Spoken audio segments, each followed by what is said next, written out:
Ladies and gentlemen, please welcome to the stage Chuck Alsup, President of the Intelligence and National Security Alliance. So, here we are, last session of the morning before lunch. I'm not sure that's the best thing for these guys.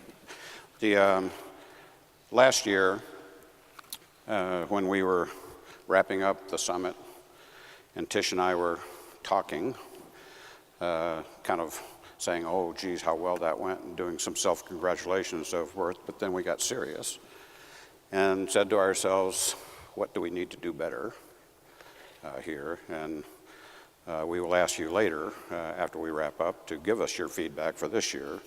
But last year, when we were going through that, a couple of things were apparent to us quite quickly. One was, as Tish always likes to remind me, we need to always be thinking about diversity on our panels, okay?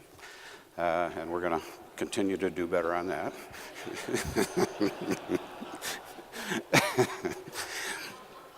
The second thing that we thought about was, this intelligence business is increasingly an international business. And so we knew we wanted to do something that brought an international flavor to this summit this year. I won't preach, but the business of intelligence is no longer about just secrets. It's a global business now, and no nation can maintain the global awareness that they want in this information age without cooperation. We got a pretty good start with Five Eyes, but I think we all know that we need to do better than just Five Eyes. This really is a global effort to make sure that we keep our respective nations safe. I've got the pleasure to introduce the guy that's going to lead this discussion, the guy that needs no introduction, and that's Charlie Allen. But the couple of things I will highlight about Charlie: 47 years at the CIA, 4 years as the Undersecretary of Homeland Security for Intelligence and Analysis, now with the Chertoff Group, but an amazing friend and volunteer to both AFCEA and ENSA. An awful lot of this conference, specifically this panel, but several other aspects of this conference wouldn't have been possible without Charlie. I'm going to leave it to Charlie to introduce our panelists, but I wanted to personally thank Paddy and Chris and Friedrich and Nick for participating today. So over to you, Charlie. Thank you very much, Chuck. It's a pleasure to be here, and it's good to have something more than just Americans sitting here. We have a true international panel, and we're delighted that this idea came from Tish Long and from Chuck also. On my left, initially we have Paddy McGuinness. He is a Deputy National Security Advisor for Intelligence, Security, and Resilience at the Cabinet Office, United Kingdom. Then we have Chris Rousseau, Executive Director of the Canadian Integrated Terrorism Assessment Center, ITAC, Government of Canada. He is former military. He served as Chief of Defense Intelligence in the past in Canada, and founder of the Canadian Armed Forces Intelligence Command. Next to him, we have Mr. Friedrich Grommes. He's head of Directorate TE, International Terrorism and International Organized Crime, Federal Intelligence Service in Germany. And he's been with the BND for 35 years, and he has served in the German Navy, and he also, I was told, was a lawyer. And then, of course, we have a man that needs no introduction either. That's Nick Rasmussen, who served as director of the National Counterterrorism Center for the American government since 2014. Before that, for 2 years, he was a deputy head of NCTC. He has served with the National Security Council, with the Department of State. He is a remarkable American and truly one of the icons of this government through successive administrations. As a matter of introduction, I would like each of my colleagues to give about a 3-minute perspective on his view of global terrorism. How is the threat? how's it growing or how's it decreasing? Each country, each person doing for their countries in order to combat this. We see ISIS, the caliphate, going away in physical sense, but it seems to be a very enduring global threat, along with other groups like Al-Qaeda and similar terrorist groups globally. So I will start, before we get to questions, and ask Paddy to start to speak about 3 minutes from Her Majesty's government in London. Charlie, thank you very much, and thank you everyone for coming to this session, and thanks to our hosts. What a joy it is to be here. Actually, I want to start just with by saying a thank you. So there isn't a day that goes by that individual citizens of the United Kingdom, in the United Kingdom or overseas, aren't safer because of the work of the community that's represented in this room. And that's doubly true because there's a wonderful endeavor about the American intelligence community which infects those who work with it so that they also endeavor to improve. I like Tom Bossett's line yesterday about you don't have to be bad in order to improve. And my word, we learn a lot and gain a lot by working with you. So I want to say thank you first. Then my second thing to say is that I am the cuckoo on this panel, in that these good gentlemen here all do analysis and assessment to some degree or other, and tell policymakers what the problem is for the policymakers to fix. I am that poor policymaker. You know, I'm used to Nick's counterpart telling me, oh, by the way, the threat in the United Kingdom has gone to critical. You know, what are you going to do about it? And then I'm the one who has to agree with Theresa May what we do. So I'm the cuckoo. So if I sound like a policy guy, that's because I'm a policy guy. So I have 4 quick thoughts for you then about the threat. The first is, my word, we talk a lot about the threat, and this year in the United Kingdom we've had significant disrupted plots, but we've also had attacks that have got through. And we've had to talk to the public about this, and we began the year by saying that the threat was severe, an attack is highly likely, and here we are, an attack is highly likely, and meantime we've had a whole load of attacks, 4.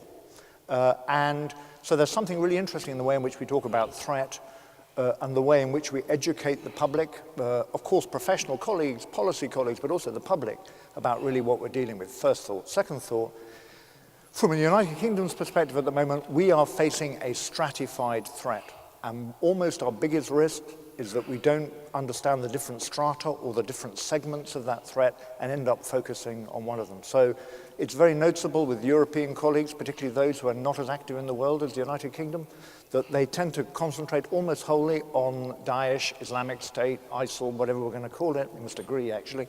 And when you talk to them about the residual Al-Qaeda, the way in which Al-Qaeda is reorganized, when you talk to it about self-radicalizing people who may not be in their communities but are in our communities and are radicalized through the internet, they may not focus on that. So we're dealing with a stratified threat. We're dealing with a problem in our communities of people who do not travel. We're dealing with, and become radicalized and move to violence. We're dealing with conspiracies that do not really involve an overseas element. Neither the attack at London Bridge nor the explosive attack in Manchester really had a foreign driver. These were British plots by British people. Their parents may have been from overseas, they were not. So we have a stratification issue that we need to address. My third thought for you is we have a fundamental problem when we think about the threat, and that is persistence. That there are groups over there, no matter how often they are degraded, no matter what geography they lose, who persist in certain things. They like attacking totemic buildings and sites. They like attacking aviation. They like the idea of chem, bio, radiological, and nuclear. And now they like the idea of cyber, even if they're really no good at it. And the thing about it is they just keep going, and they keep going, and they keep going, and they keep coming at us. And we have Darwinian effect when we work against them. When we work against them in terms of military suppression of the threat, and when we work against them in terms of the protection that we create in the aviation industry, in control of the sale of chemicals, in all of those things, they find their way through. And that persistence is the real issue with the threat that we're facing, that there isn't a single intervention that's going to see it off. And that's what we're learning despite the endeavor of the people in this room, where you've had wonderful effect. We had wonderful effect in Afghanistan. You've had wonderful effect with the Pakistanis in the tribal areas. We have in Somalia. We have in Yemen to some extent, but we haven't broken that problem of persistence. And finally, and please ask me lots of questions about this, we've got a big problem with terrorism, and that problem is called the internet. Because when Mosul is gone now, Tel Afar is gone, when Raqqa is gone, when Qa'im is gone, down on the border between Syria and Iraq, the place where Islamic State are going to have us and hold us at threat is going to be online. They can hold us online because they can communicate without us being able to intercept them. We won't have lawful access to this data, as Tom Bossett said yesterday. They're going to organize themselves into groups. They're going to train people online. We see it happening. That's what Manchester was. And they're going to draw in new recruits. And if we do not address the issue of terrorist use of the internet, we are going to consistently fail in this task and not deal with that problem of persistence. Thank you. Chris? Thank you. Let me echo the notes from before. How privileged I feel to be part of this, to be back in Washington with old friends and new friends to talk specifically about terrorism. The idea that as you heard before, grew up on the military side. Well, collaboration and Five Eyes, beyond Five Eyes NATO is how you do intelligence on the military side. Certainly on the CT world, it has to work that way. And intelligence is very much based on trust. And trust is built by connecting together and actually exchanging like this. So the fact that we could be here, the fact that we can look at each of our view of terrorism, I think it just adds to our ability to do a better job or continue to do a good job in the future. Because we share Canada shares a border with the US, and we have the great privilege of having an ocean on each side, the way the terrorist threat looks to us is a bit different than it would look from Europe. So I thought maybe, and I don't want to certainly to insult your intelligence here, but put a bit the evolution of terrorism in context by using the old, new old term of 1.0, 2.0. So if you look at the original terrorism as it worked probably till 2000-ish, terrorism 1.0, it was all about, doing violence or terrorism for achieving political purposes, but in there the idea of the perpetrator achieving martyrdom at the same time was not part of it. You did terrorism, but you expected to survive that day to go and do another terrorist act somewhere else. So the bombing of the World Trade Center in '93, the Air India attack in 1985 in Canada are part of that. And then we really moved to the idea, and Al-Qaeda started this or really popularized that, the idea of achieving martyrdom when you do a terrorist act. So you're not trying to, you go once and you die at it, which caused a lot of issues for countering it, because once the person doing the act is ready to die in it, you can't dissuade them on the way there. You have to disrupt them well before. And of course, so the epitome of this would be the 9/11 attack against the World Trade Center, or the Paris attack by Daesh this time, ISIL, the Islamic State, in November of 2015. That would be, I would see that as terrorism 2.0. Terrorism 3.0, the generation of terrorism that is now most impactful in Canada for sure, is the inspired or enabled terrorism. So as was mentioned, somebody goes on the internet, gets radicalized, gets told, as Adnani, so the Minister of War and Communications for the Islamic State back in September of 2014, came out in a speech and said, guys, you don't actually have to come to the Islamic State to fight. It's better that you stay in your country if you can't travel and actually attack from there. And continue this idea of martyrdom, so die in your attack, but do it from home. And the two attacks in Canada, the two successful attacks in Canada actually happened within a month of that speech. Both candidates, both attackers achieved martyrdom, died, basically suicided by police as they were doing this. So now we're in a world that's even more difficult, because not only can't we not deter them, but they're going to attack you with a bladed weapon or a truck, and there are no signs to help us deal with this. And you will have noticed that certainly in the attacks in Europe, they often wear fake suicide vests. Well, that's not to cause more problems. It's just to make sure that they were not going to be taken alive, that they will be shot by police so that they can achieve that martyrdom issue.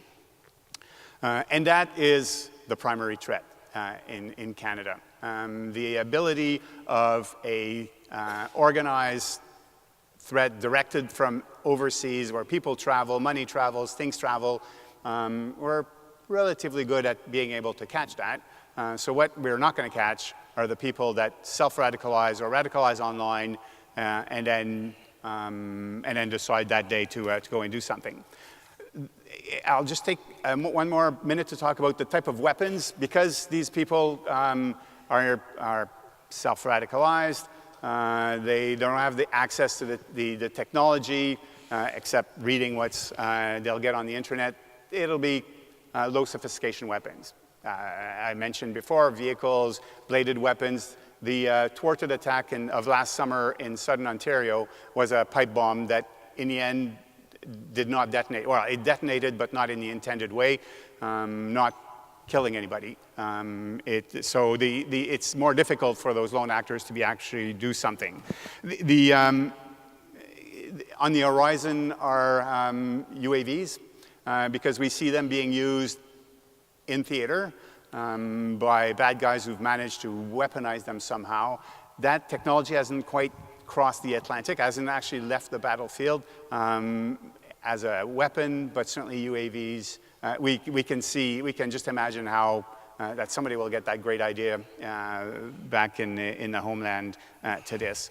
And the last point on that, on this is the attack in Australia that was disrupted last month or 2 months ago now. It was clear in the press that there was a chemical disposal device as part of one of the devices that was there. So this idea of using chemical as a weapon, and the recipe on how to make this had appeared in Ramaya on the internet the month before or 2 months before. So clearly some of that gets picked up and something that we have to worry about. The last piece that I'll talk about, terrorism in Canada, is right-wing extremism, because often one causes the other and they work in tandem. There was an attack on a mosque in January of 2017 that killed six people and wounded another 19. It was certainly motivated by hate, and it has been characterized as terrorism. But in Canada, right-wing extremists are rather careful not to overtly propose or advocate violence. So yes, it's definitely hate. It's a bit more difficult to call that terrorism, because the network that would provide this is not quite as apparent as with Sunni extremists. So I'll leave it at that for now. Thank you. Friedrich? Thank you very much for being invited in this esteemed group. Grateful I'm very glad that I can hear and talk to you about the threat to Germany, terrorist threat to Germany and Europe. The recent terrorist attacks, which claimed many casualties in various European countries, including Germany, are a manifestation of the mounting terrorist threat posed by jihadists to the Western democracies. Contrary to multiple media reports, the dangers emanate not only from the so-called Islamic State, but also from Al-Qaeda. The latter has never given up the goal of carrying out a major complex attack in Europe. The main reason for that fact is that a large-scale attack has not yet materialized, is that such plots have always been foiled through close cooperation among intelligence services. Thanks to intimate collaboration of security agencies, many of these plots are already identified in their planning stage, are tracked extensively, and can be foiled well ahead of their planned execution. What is more, many years of massive law enforcement pressure on Al-Qaeda have severely curtailed its capability and capacities. The past few years saw complex terrorist attacks, for example in Paris and Brussels, which were carried out by several perpetrators acting together in a coordinated manner. The most recent attacks, however, were committed by inspired lone wolves or by lone actors operating under orders or guidance. The weapons used in these attacks included explosive belts and firearms, and most recently, also tools that are easy to obtain, such as knives and vehicles. The Islamist terror organization shifts in preference towards attacks by lone wolves or mini-groups is attributable to al-Awlaki, the former leader of Al-Qaeda in the Arabian Peninsula, who touted leaderless jihad as early as 2010. The online magazine Inspire, created by him, also published concrete instructions for how to carry out terror attacks without leadership. Already at that time, there was a discernible trend towards simplicity in executing attacks. The terror groups had all realized that complex attacks plotting is highly susceptible to disruption. This gave rise to multiple appeals to jihadists to operate independently and to use everyday items as weapons. Hamza bin Laden, the son of Al-Qaeda founder, has recently issued an appeal for lone wolf attacks. The homegrown factor, too, has played a crucial role in numerous recent attacks, with ostensibly integrated young Muslim migrants or Western converts being inspired to commit terrorist attacks in their host countries. As a rule, they become radicalized through internet and through social media. In some cases, this is a rapid process. What is striking is that many of these people are petty criminals who were probably also radicalized in prison and who are not very strong in understanding Islam. Contrary to other European countries, the percentage of refugees among arrested and suspected perpetrators is disproportionately high in Germany. Refugees include both genuine refugees who became radicalized after their arrival in Europe and bogus refugees who were sent to Europe by the Islamic State leadership. The increase in importance of the Syrian-Iraqi theater of jihad has significantly heightened the potential threat from attacks by jihad returnees in Europe because, contrary to the former hotspot AFPAC, deportees and returnees are more difficult to control due to geographic distance. In July 2017, the number of Islamists who had left Germany by Syria and Iraq to join jihad amounted to around 930, while the number of would-be jihadists who had left Europe since 2011 amounted to roughly 5,500. Besides the rapidly increasing number of jihadi travelers, the biggest problem is the comprehensive terrorist training, for example in IS camps, the combat experience gained and the brutalization resulting from a lengthy stay in the battlefield. The string of military defeats sustained by the Islamic State in Syria and Iraq suggests that a growing number of so-called foreign fighters might return to their respective home countries. At present, however, there is no hard evidence of a rising tide of fighters returning to Germany.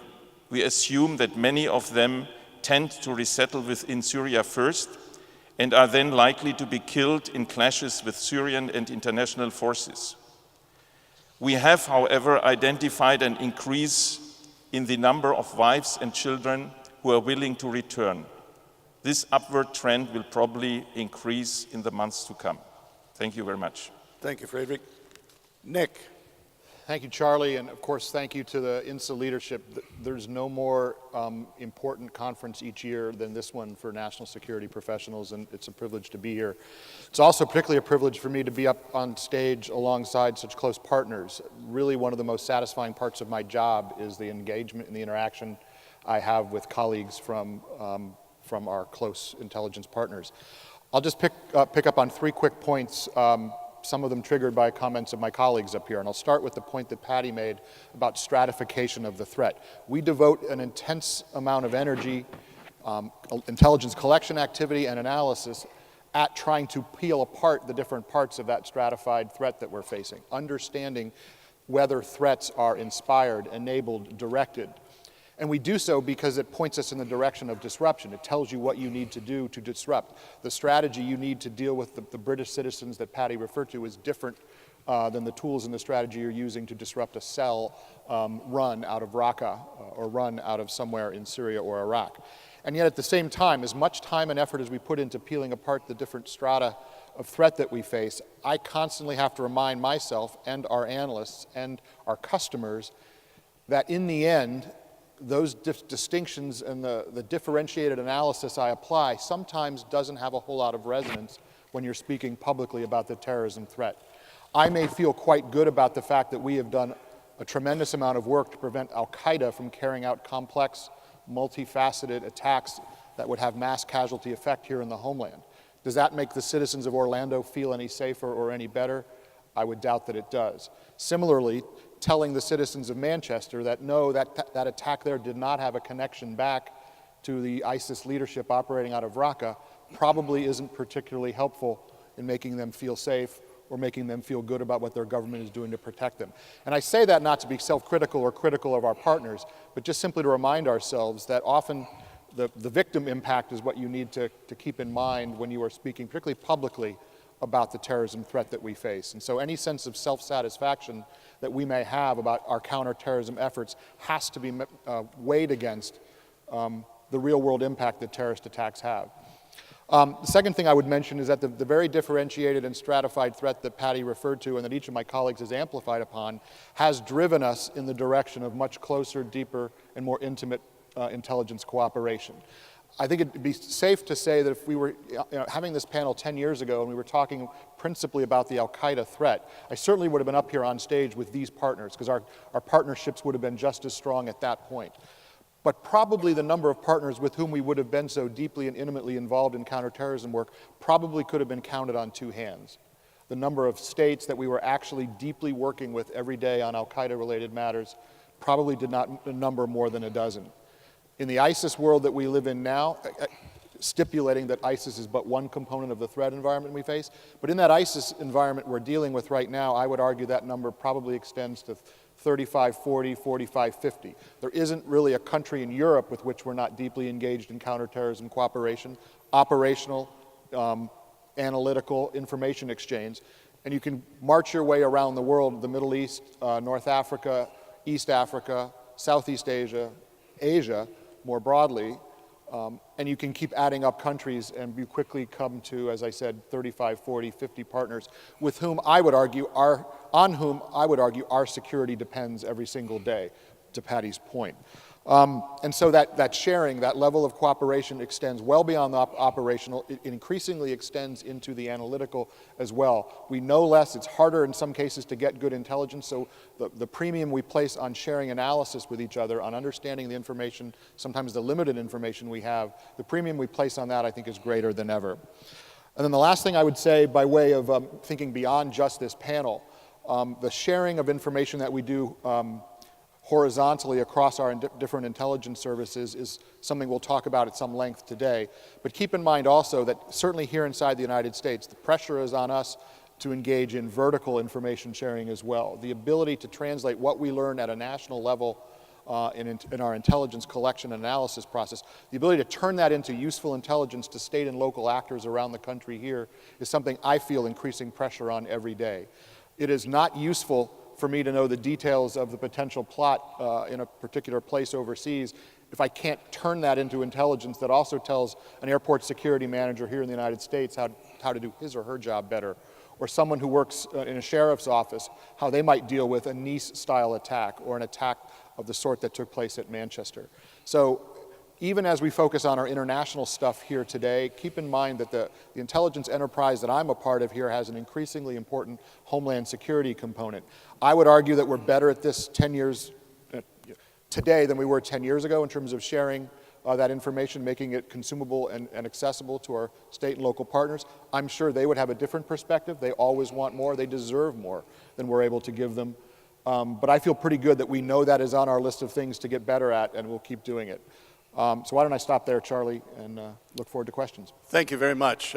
And you heard the theme here of violent extremism, radicalization. So I'm going to combine what's coming up on the iPad with some of the questions that I jotted down with my executive assistant, and try to tease out a little more of this. I served in the George W. Bush administration where we worked on ideology, but things have changed. Violent extremism have conducted more attacks in Europe than the United States, in part because of the proximity and the land corridor between the Levant and the Maghreb just across the Med.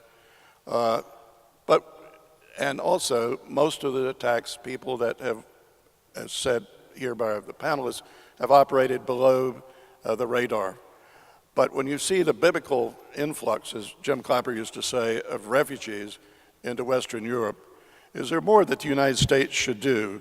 Or is the U.S. government, as well as the governments here represented, doing enough to counter violent, ideological, in this case, Islamic extremism?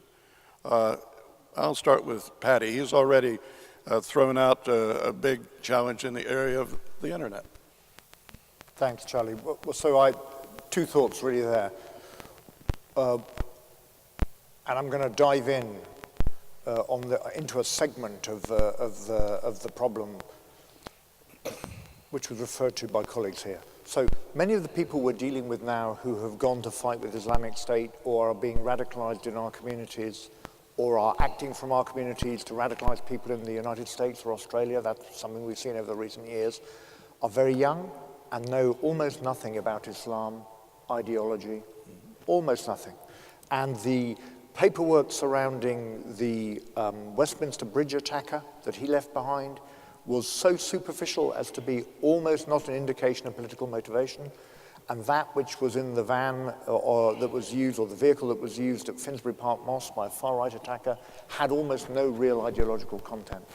So whilst I don't want to get caught in that, it's wonderful, of course, the French would have an intellectual debate, a great intellectual fissure about, the nature of this. I still am struck that I think we're dealing with what, in these cases, with what Olivier Roy has been talking about as the Islamization of radicalization. Yeah? So that you've got people who are inclined to violence, they're looking for something, and they stick a sticker on it, and they find a justification, and their grip on their deen, on their religion, is so superficial as to be less than you'd get by watching a television documentary. So against that background, that asks some really significant questions about what we're going to achieve if we address ideology. So it's rather different from what, say, the Saudis have done in their de-radicalization programs, where they genuinely have people who have understood Surah Al-Baqarah and or have been educated about Surah Al-Baqarah in a particular way, and you want to undo that education. We don't need to do that with the people we're dealing with. That isn't the issue. The issue is something more of a sociological issue, first thought. So I think there is something to talk about in terms of countering the ideology and countering the message, but I think we run a risk of not actually addressing the immediate problem we have if we focus unduly on that with this current generation that we're dealing with in certain of the segments. So that's my first thought. My second thought is, my word, the internet is a wonderful thing. I know there's an argument about whether a British person invented it or whether it comes out of defense research in the United States. It's a wonderful thing, and it's a dreadful thing.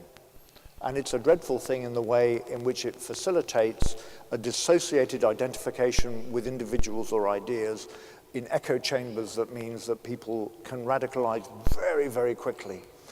And I think we're reaching the point where we absolutely counter-message, we absolutely try and structure the way that people interact with the internet insofar as we can, including in collaboration with industry, in such a way that they don't reach the radicalizing content. But actually, our issue is less about the detailed argument within the content, but the presence of the content at all. And I think we have reached the stage with Islamic State in particular, when if we are focused on the content of their communications online, of their presence, of the spaces within which they're interacting with others, we're not going to succeed. What we actually need to address is their presence online, is not allow them to be there and persuade the companies not to allow them to be there. That's what we've done with people who exploit children for sexual purposes. We've said, if you're a child sexual exploiter, even if you're putting up a picture of a fluffy pussycat, it doesn't matter. We're going to take it down and not allow you to use this state because we know what you're doing. And that's the way we have to be, I think, in this case, with Islamic State. Friedrich, Germany has had the largest influx of refugees. You've had this massive problem of over 1 million that came in the fall of CY15, and then into 16. How do you feel about the whole problem of radicalization? Some of the people seem to be subject to this. And as you say, they may be young and have little knowledge of Islam or the Quran, but they join the cause. Is there any comments from your perspective on how to deal with this problem? Yeah, thank you very much for that question. First of all, we have to register the refugees. We have to know who's coming in our country. That's the first step. I think this is already managed now since fall 2015. The second thing is we have to follow up the refugees to their various whereabouts, to their camps where they have to wait until their asylum proceeding and other immigration proceedings are processed. We have to see and to control, we the services, but also all members of society. It's a social problem. Members of society, they have to follow up them and take care of them. There has to be a sort of integration process, not just lock them up in camps until the end of the judicial proceedings comes. And we have to watch and to find ways and means to entertain those peoples, if I may say so, to not to let young men just sit down and do nothing. We should be able to put them in a sort of working process or whatever. They have to be employed in a way, entertained in a way, watched in a way so that we can see if there is a radicalization underway. Because in a couple of attacks, we could see that those people came as innocent refugees to Germany and were unfortunately radicalized in Europe or in Germany. I see.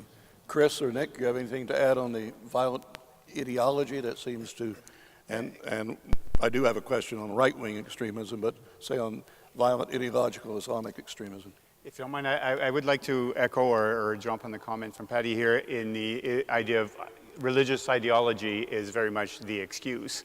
Radicalization and terrorism in that vein is very much a political radicalization to violence for political aims as opposed to the religious bit. On the radicalizations of migrants, the experience in Canada is that the first generation of migrants are very happy to be where they are. They remember directly how bad it was in the country that they fled. So we rarely see issues of radicalization in that first migration. The second generation is where it gets complicated because they feel disconnected from what their parents had. They don't quite feel completely welcome where they are now, or they don't quite fit, and those are the most the best recruits for potential radicalization. So I don't think, so certainly in the Canadian case, we're not too concerned about the people that have arrived in the last couple of years from war-torn areas, but we're on guard for what the next generation will do. And that's an issue here in this country with second-generation Somali Americans. Maybe Nick would talk a little bit about homegrown extremism and what worries him the most. Sure, and 2 points I'd like to make on just the broad topic of countering extremism. One is that my humility has grown pretty dramatically over time with this basket of issues. Paddy referred to himself as the one policymaker here. Well, in a previous set of jobs, I had a somewhat similar position, and I was responsible at times for helping articulate strategies that said we would counter violent extremism in this part of the world or that part of the world, basically promising we would produce outcomes, and on time horizons that were utterly fantastical, probably at the time, but certainly in retrospect. And so when I think of the problem now of countering violent extremism, I can only get my head around it if I break it down into something more manageable. Otherwise, it seems to me like trying to boil the ocean, trying to kind of move the globe in a certain direction just seems beyond our reach, and so I'd rather not waste time and energy and resources trying. Where I feel a particular obligation, though, to be very hands-on and very practical with the solutions we offer is here in the homeland. Our population of homegrown violent extremists, we have found, in most cases, there was somebody somewhere who saw, knew, or intuited that something was amiss. Up to 80% of the cases we've looked at very closely, along with the FBI, and up to 80% of the cases in recent years that we've examined closely, someone was aware of what was going on. And if there was the right touch, the right connection, the right intervention, it's possible that person could have been taken off of the path that they were on. That is not a catch-all, that is not a cure-all, but what it tells me is we have to do a much better job as an intelligence community and as a law enforcement community of making information available to community actors who are going to be there long before the FBI shows up, having opened a full-blown FBI full-field investigation. So that's where I think, hold ourselves to account much more directly. What are we doing to share information, to educate communities around the country about what they're seeing, what their immigrant populations, first, second, and third generation, are experiencing, and what we might need to do to take someone off of the path before they carry out a horrific act. I can get my head around that set of tasks in a way I can't get my head around solving conflict in every region of the world in which there is some version of a Sunni Islamic extremist problem. Right. Thanks. And I'd like to turn just a little bit while staying on the whole issue of ISIS and radicalization. You know, ISIS sort of takes a converged approach to terror. They use cyber to radicalize, and then they use encrypted messaging to facilitate physical attacks. How can we better partner and leverage information sharing, threat intelligence with dealing with cyber terror, especially in thwarting attacks against our critical infrastructure? I think there's quite a bit in the press right now on potential threats to the critical infrastructure of this country. And how do you all view, and I'll start with Paddy, the going dark, the encryption problem that has been spoken about, particularly by the FBI's intelligence officers? Wow, that's a big question, Charlie. It is. Isn't it? You've got encryption, you've got CNI. That has some of the civil liberties in this as well. I have questions on civil liberties. That's fantastic. That's almost half my job you've caught in one question. It's fantastic. I couldn't have thought of that question. Let me do the going dark a bit. That's a good place to start. It's a good place to start, not least because most of my visit this time and the last 4 times to the United States have been including testifying to Senate Judiciary Subcommittee and to the House Judiciary Committee has been exactly on this question, or one aspect of this question. So let me get into going dark. So undoubtedly we're going dark, and agencies are going dark, and that comes from a variety of things. That comes from Darwinian effect that we have through our success. That also comes, frankly, through the development of technologies, some of which are desirable, some of which, frankly, are not. And there's an objective of obstructing the state. And when Tom Bossett talked yesterday morning about lawful access to data, it seems to me that's just a critical thing to have in our minds, because it isn't only terrorism, but if we broaden it out, so much crime and harm that comes to the individual is now enabled in some way by network systems running internet protocol that we need to get into the point at which you reach a threshold where it is right for the state, for law enforcement, for intelligence agencies to have access to the content of those communications. Metadata is interesting too, but the content really matters. The thing I've been working on in particular is, when we talk about this, I must confess, we're talking with an industry. Some companies want their interaction with the state to be regulated and want to make a contribution. Some want to sell privacy and the fact they don't cooperate with the state and hope to win customers by doing so. I think that's reprehensible myself, but still. And that causes a degree of complexity. But one of the things that happens is that when you start talking about one thing, you're obstructed in achieving it because you talk about another. So what the British government is doing is it's picking it apart. As we say, we're trying to eat the elephant one leg at a time. and the leg I'm trying to meet, which is really important for two reasons, which I'll just quickly lay out, and really important for European colleagues in particular, but actually for all colleagues, is at the moment, American law constrains companies who are operating in other jurisdictions or providing services in other jurisdictions from honoring the warrants for intercept in those jurisdictions. And that's simply just a matter of American law. This isn't about spying or listening to the communications of Americans or foreigners within the United States, American person or US persons as they're described. This is simply about whether or not the British state can know if one person communicates with another using an American-provided application, as we find in over 95% of crime and terrorism cases, whether or not the British state can have data about that communication. And so I am pursuing a very simple thing, which is a piece of legislation, which I have the backing of this administration. The Obama administration is also supportive, to reach the point where a British warrant can be served lawfully for data relating to United Kingdom investigations, not US persons, on an American service provider, and they can provide data. They're safe, we're safe, the United States is happy.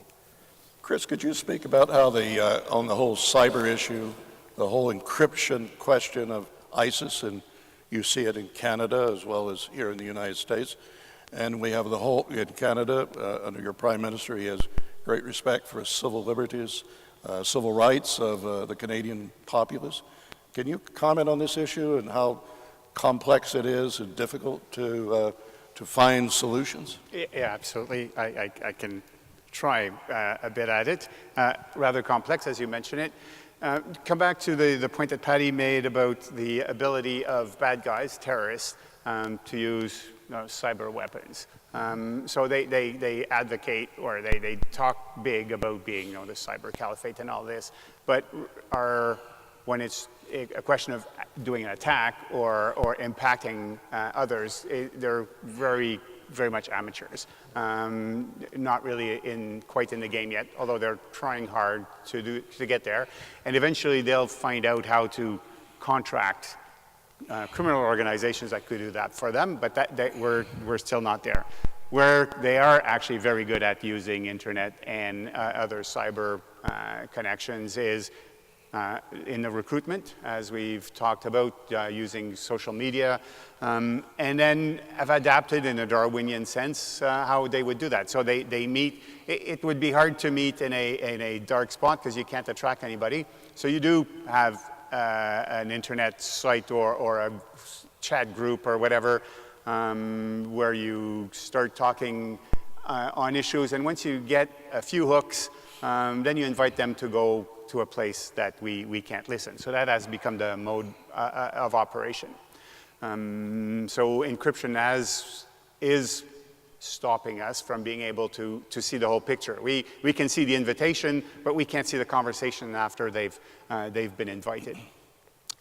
Dealing with that connection between civil liberties, right of the states to know with the proper legal connections. It's an interesting concept because before the advent of communication technology like this, the state had reserved the right, and that I'm sure it works in the US, it certainly works in Canada, I'm sure it's the same in Europe.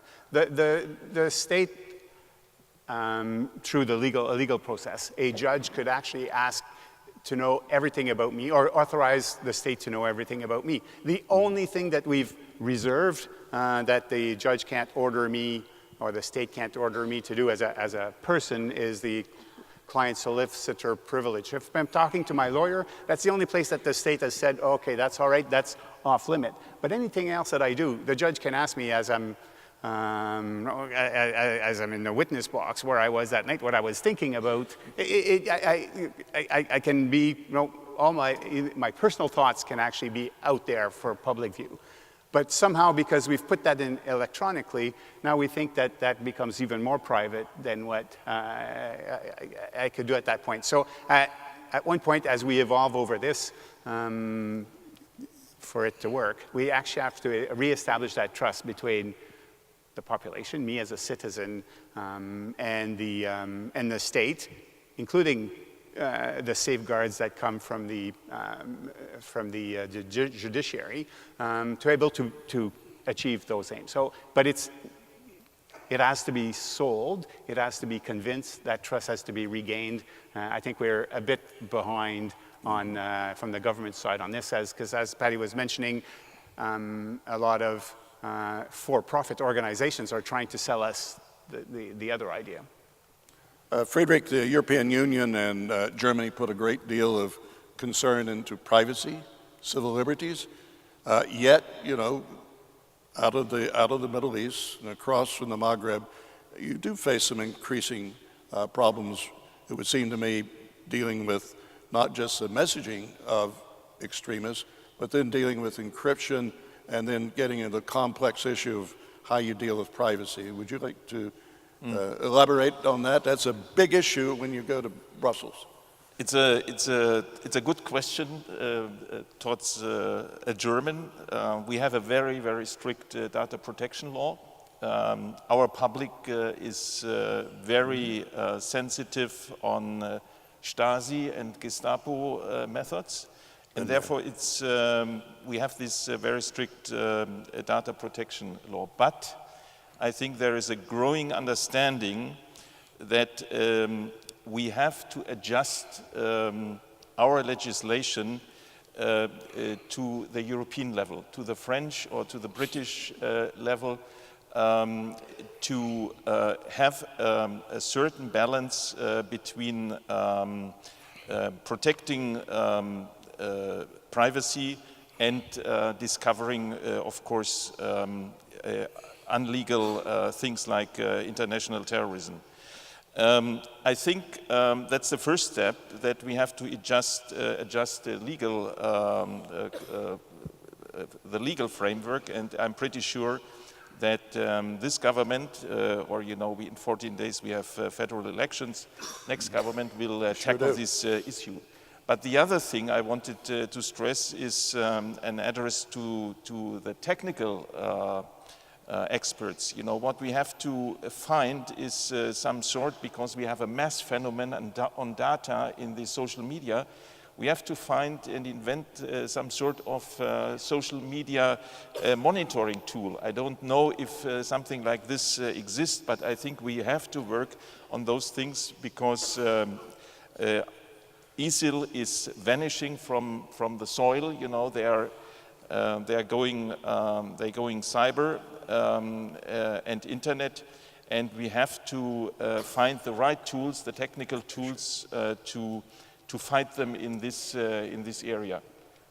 Thanks. Paddy has an additional comment, and I want to hear Nick's views as well. So I agree with Friedrich. I think there is an issue about what goes on in social media, and there is something that monitors it, and it's called Facebook, it's called Twitter, it's called Google. These are companies that process data for a living. And they know what's on their networks. And a British Parliamentary Commission, looking at the murder of a soldier in London in 2013, found that the British state could not have spotted and prevented the death of this soldier. He was half beheaded in the street, but Facebook could have. And I think there's a really compelling moral argument that results from that. And that would be my answer to your question about how that's monitored and how it's run. Nick, you want to wade into this great issue of cyber and encryption? Only in two two very brief ways, and they aren't particularly prescriptive or taking us in the direction of solutions, but I will describe two things that we're doing to try to address how our terrorist adversaries are operating in the current media environment. First, because of the kind of engagement with communications providers that Paddy is referring to, because that communication and engagement with those companies is so important, we are trying to broaden the aperture of information available to them. We are going to make sure that we burden them with knowledge about how their tools, their technologies, their platforms are being used.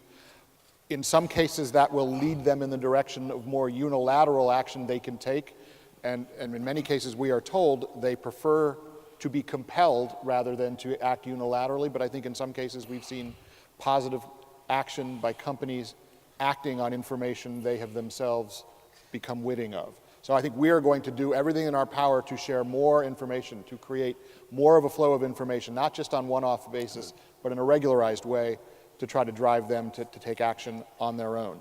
Second thing I would say is because of the way in which ISIS has in particular used this particular set of tools, it's changed the way we do, I think, the more hard-edged counterterrorism work in the conflict zones around the world where much of this material is being generated. Individuals who engage in that kind of activity are now, from our perspective, every bit as much of a threat to us as those who may be constructing IEDs or developing the kind of chemical technologies that Chris referred to that we're concerned about with respect to dispersal of chemical weapon devices. So those individuals, if they're engaged in this kind of activity, are self-nominating in a way themselves into a new category, and they will be a much higher priority for the whole U.S. counterterrorism and international counterterrorism apparatus, whether that's collection or the full range of capabilities we bring to bear. I'm being deliberately vague on that. Okay, thank you. And I'm bouncing back between the iPad and questions because they all seem to flow together. And this has to do with technology and future technology. We use it for a lot of good things, healthcare, dealing with a host of things like in finance and what have you.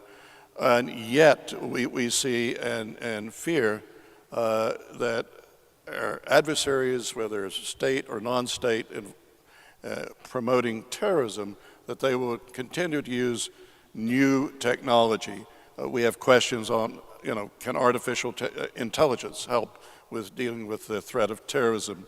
What I would like to see was where do we stand in leveraging commercial technology?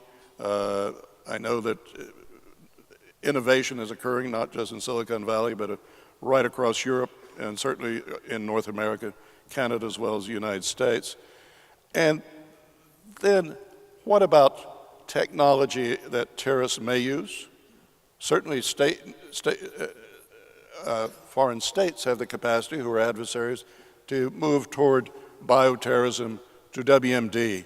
And I've gotten questions from the audience on WMD. It worries me a lot. Bioterrorism really worries me. I think I will start with Paddy and go to Nick, then to Friedrich, and then let Chris back clean up here. So, I mean, there are two things to say. The first is, I think there is fantastic opportunity in partnership with technology industries in giving us advantage, and frankly, whilst we might have Darwinian effect, we might have really catastrophic effect on some of the techniques used by terrorists, and that's true in the information technology area. That's true with the companies I just mentioned. They have the potential in themselves to come up with some answers to the kind of the Wizard of Oz effect that terrorist groups are able to create online, making themselves seem so much bigger and more compelling. But that's also true in terms of the movement of materials, of explosives, of radiological and radioactive material, chemicals of concern, combinations of chemicals of concern. There's a fantastic opportunity for partnership and to give us advantage, and policymakers and the public some calm against the threats, the persistent threats that face us. So that would be my first thought. My second thought is we've learnt this lesson twice, haven't we? We've seen in Afghanistan, we had those extraordinary circumstances where there was the testing of chemical weapons and other weapons on goats, and there's famous Al-Qaeda videos, which I think we recovered during, you remember that? You remember Yes, that? sir, I remember it Yeah, yeah. Jalalabad. Well, Mosul University has been an interesting place, and the innovative use of a variety of chemicals, including, as one of my colleagues, I think it was you, Chris, referred to, from UAVs, and you know, the weaponization of chlorine traps and all of these techniques. The lesson we learn is when there is space, and even a relatively low-level industrial base available to terrorists, they'll continue with their persistent pursuit of weapons that cause great fear and mass casualty. I think biotech is one which we have up there, and there is a risk, I suppose, that a terrorist group will get a volunteer who is a genuine biotechnologist, and that will take them somewhere. But to my mind, it's going to take that kind of thing for a breakthrough. Within the United Kingdom, one of my responsibilities is national resilience in the round. So I worry about things like pandemics and the way in which society is going to function if we do that. I'm sure everyone here does too, but I actually have to do some work on it too. And of course, once one gets into that, one begins to look at the issues one has around medical and biological threat, just natural biological threat. And actually, I think that gives us a lot of the answers in that area and the way in which to address it. So that would be my summary. Nick, would you like to comment, please? It's a Sure. big issue. I guess I would come at it maybe simplistically, but maybe even overly simplistically. One, I think I've always maintained some degree of confidence that we have a technological edge over our terrorist adversaries. Good news. Bad news is that technological edge has become more narrow over time for some of the reasons Paddy identified. The access to information anywhere on the planet, plus the physical safe haven problem that continues to create opportunities for terrorist groups to create laboratories where they can operationalize these technologies. That there's no doubt but that technological edge that we've enjoyed has narrowed. The good news on the backside of that, though, is I think we can regain that technological edge in the way that Paddy described.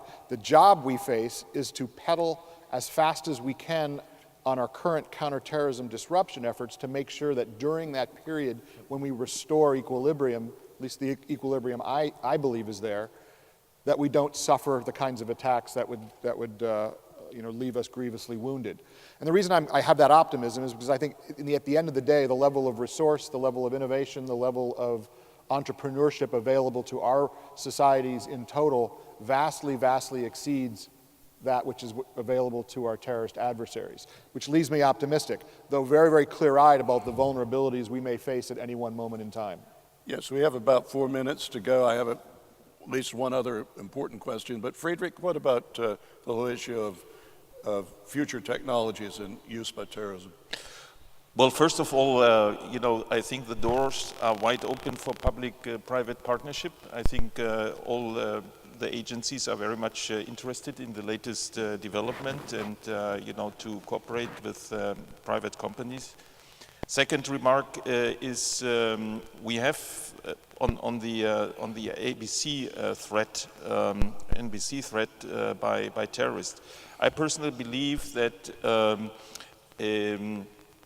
or we see in single cases that ISIL is trying to obtain commercial drones, and try to use them maybe, for dropping a dirty bomb. Yes. That is very easy to obtain and is similar of using a car or using a knife or whatever. So I think they will refrain from developing a complex chemical or biological attacks because they want to have the sudden spectacular blast, and the sudden spectacular blast is not being provided by a biological bomb. So I think we have rather to look if they use new technologies like drones or something like that. Chris, how does Canada look at the threat of advanced technology in the hands of terrorists? So I think the main point that I'll make is about threat being intention, capability, and opportunity. There's absolutely intention. We can see it, we can read it, we can hear them. They're fascinated with any types of weapons of mass destruction. Capability is a lot more complicated, and sometimes some of the stuff they talk about, you think it's a good thing they never went to school. But the idea of capability, of hiring somebody or managing to convince a biotech person to come on board would possibly is one avenue. But I think the real threat for us is the failure of imagination for us to understand the technology that we actually have. And just to take the 9/11 example, using commercial planes that you can get in to do an attack. It's high technology. And so that technology, I'm sure, exists now. The type of a technology that we use day to day, but we fail to have the imagination that somebody that's ruminating in their cells or anywhere else for months at a time, at one point will go, and I have some of these ideas that I will not talk about because I don't want that to be the seed of somebody else. But there are some technology that exists that you don't have to master it completely. You just have to be imaginative on how to use it that could have those consequences. Okay, lightning round, final question, because we've run out of time, my colleagues have told me. I cut my eye teeth on state-sponsored terrorism in the 1980s in Hezbollah, and I followed it in 1982 from its origin and followed it day and night, believe me, for years. Iran is considered by many experts to be an exporter of terrorism. There are differences in that. They continue to use Hezbollah inside Syria, and Hezbollah and Nasrallah remain very much active and have been so. How do you view Tehran's involvement in terrorism today, not just in the case of Hezbollah Lebanese, but they support Shia militants in the Middle East, South Asia, and where there are Shia militants, you seem to find some Iranian hand at some point. So lightning round, I'll start with Nick. Well, I get the opportunity every year in testimony before the Congress to go on record on these issues, so I won't go too far beyond what I typically say.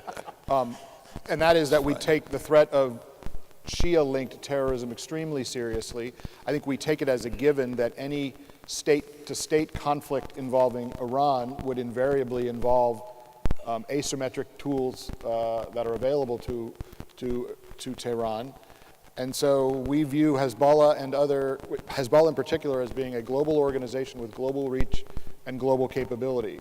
And we are prepared to address that threat in that way if necessary. It is something that it never leaves our mind, even as we focus on ISIS and Al-Qaeda. Paddy? So my word, we need to set ourselves to deal with this, and this goes to the first point, one of the points I made in my first intervention where I talked about stratification. This may be quiet at the moment, but these are people with phenomenal capabilities. These are people who had an ability against aviation in the 1980s, which arguably Islamic State and Al-Qaeda have only achieved this decade. So we need to set ourselves against them, but we need a slightly different set of tools. The tools we use against mass terrorism of a Daesh kind or ISIL kind are not those that are going to catch the Iranians out. We need the capabilities set against a state and a state actor. So they're the kind of the lower end of what we do against Russia. That's what we need to go against Chris, Iran. you served in Afghanistan with the Canadian forces, and you saw aspects of Iranian influence in Afghanistan. Could you quickly? Yeah, I think I'll build on what Paddy said. When we're facing a non-state actor, a terrorist, there's only so many levers that we can use, although they can be very effective. When we deal with a state actor or state-sponsored terrorism, sometimes the lever that we have to touch are not the terrorism lever themselves or the counterterrorism levers, because at least as a state, they have other levers that we can press to make the use of terrorism as a tool more painful, and that's how I think is going to be dealt with. Friedrich, how's Germany's view of Iran as an exporter of terrorism? Well, I must admit... There's always the JVPOA, we know, but I have a long memory of a guy named Ahmad Magnia, whom I spent day and night trying to find. I must admit I'm not very good on state-sponsored terrorism. You know, I concentrate on Daesh, on ISIL, Al-Qaeda, and so on. I just want to do a general remark. One of the jobs of foreign intelligence services is also to talk to the devil. So we talk also to those states, or we try to, who are being rightfully accused of sponsoring terrorism. Iran, as far as I see, is also in some way threatened by ISIL. We have to take into account that we have to talk what Islamic terrorism is concerned also to the devil. Thank you very much. This has been a good and interesting conversation. Enjoyed it.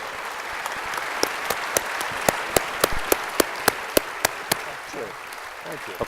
Okay, we're gonna take a couple of photos up here in just a second. But I just wanted to say, Charlie, Paddy, Chris, Friedrich, Nick, I think the very presence of you here doing this should give us all optimism that the cooperation is good, and we all know that it needs to get better. So thank you very much. For all of you, we're going to reconvene in here again at 1:15 sharp to hear from the directors of all of the national intelligence agencies, and then we will, without a break, roll right into a discussion between Tish Long, our chairman of ENSA, with Sue Gordon, the new Principal Deputy Director of National Intelligence, to hear about some of our national intelligence priorities. So again, thank you, gentlemen.